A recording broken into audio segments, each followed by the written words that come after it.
That's Channel 5. Let's try that. Oh, much better. Okay, now I feel like I'm being heard. It is great to be here today. Thank you so much to everybody who's come out, and also to the West Mobile Republican Women for hosting this event today.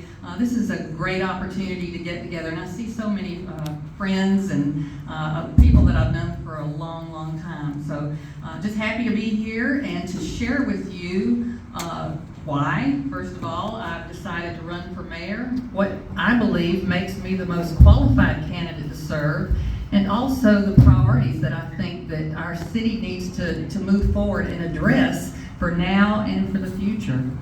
First of all, my qualifications, there are three primary reasons. That seems to be spit back a little bit. There are three primary reasons. The first is experience. And the years that I've had on the city council, the 9 years that I served, and the 14 years that I've been on the county commission have given me a wealth of knowledge and experience in local government. And let me tell you, experience matters. You know, I use the analogy, if you need heart surgery and you're going to a physician, do you want somebody who has performed that procedure many times before successfully, or do you want somebody who's just observed? So, you know, that's what I offer as an analogy. On the city council, I had the opportunity to learn the dynamics of working with colleagues on the city council, with working with the mayor's office, the staff and administration of the city, and I learned a lot about working with constituents, representing, advocating on behalf of constituents and constituent needs.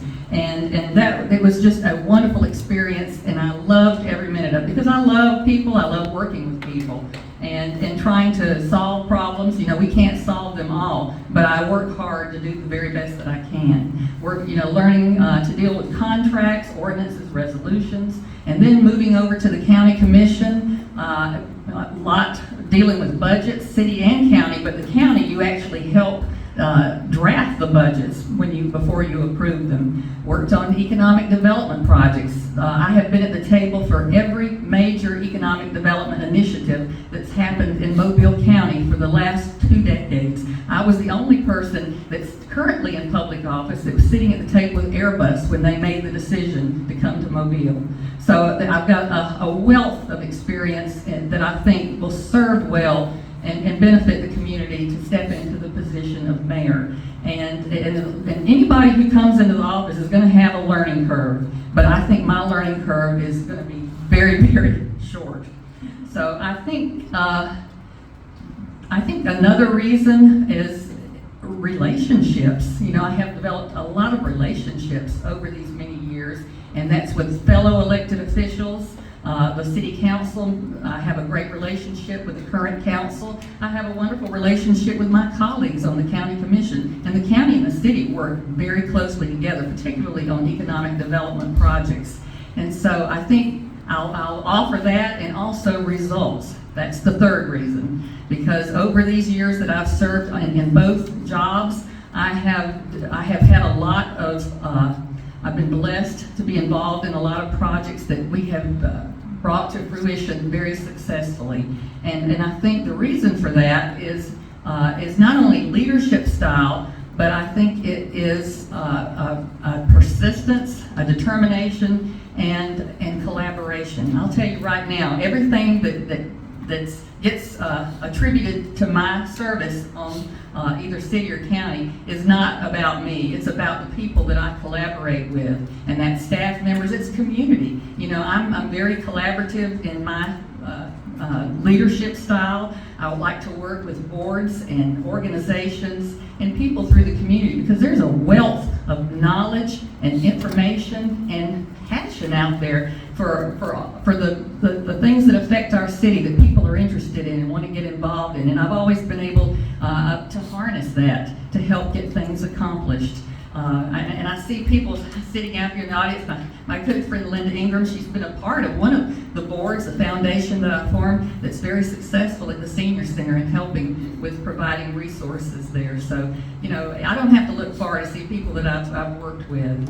As far as priorities, I think that my top priority has always been improving the quality of life. Now that covers a lot of area, I know, but that means a safe, clean community that is family friendly. It means a community where we have abundant jobs, we have workforce training, we have neighborhoods that are revitalized, and businesses where we're eliminating blight and affordable housing. You know, if we're going to continue to recruit people to come to Mobile to work and to take these jobs, we've got to have adequate housing. We've got to have infrastructure, road infrastructure. All of these things go hand in hand.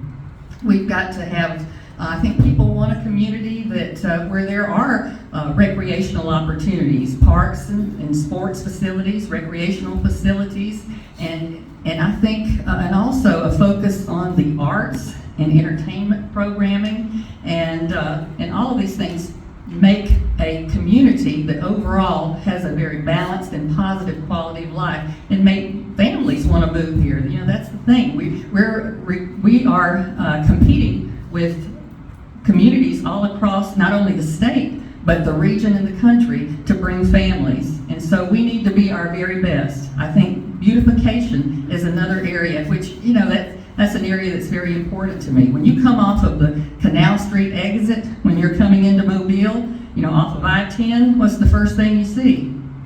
Rolled razor wire at the jail. I mean, nothing says welcome to Mobile like rolled razor wire, right?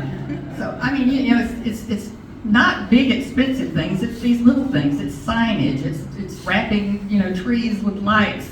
It's, and this is all over Mobile. I'm not talking about just downtown. This is all across the city. You know, we want to be a city that shows that we have pride in our community, that how our community looks, that we're going to have support anti-litter campaigns. You know, in my district, we started a project called Love Your Community. How many of you heard of that? You know, it's actually been very, very successful. It's a grant program that encourages people to form teams to pick up litter, bank those hours, and then use the money you can cash in the money and use the money for projects, for public improvement projects and beautification. So, you know, these are the kind of things that I want to see go throughout the community. And everybody's number one issue when I talk to is crime. Okay, crime is what everybody is most concerned about, and rightfully so. And I think that, you know, there's no silver bullet there, but I think we have programs, I have some ideas of some things that we can do and implement and really expand some things that are in place, especially with youth violence and youth crime. There's a program I heard about recently called the Inspire Project that was started by a trauma surgeon at University Hospital. And this program takes recommendations or referrals, I should say, from Strickland Youth Center, these children who are troubled, and it brings them into a program where they're being mentored, they learn a new normal in life, and they're taught, they are helped with career planning, they're taken through the trauma base so they can see what violence does to our community. They see people who have been the victims of violence. And also, they learn life-saving skills, because, you know, the idea being that if they learn to save lives, they're a lot less likely to take one later. So I just throw that out as an example. I think there's a lot that we can work on, but we just need focused effort. We need to bring the community together and put that passion in place to make these things happen. So I don't know how long I have, but 1 minute. Okay, I'm not running over good. But anyway, I would love to have you all on board and support my campaign. I'm excited about stepping into this role and working very hard to make Mobile the very best that it can be. VoteConnie.com, we're leaving these on the table. Let us know if you'd like to get involved and support the campaign. Thank you so much for your audience today.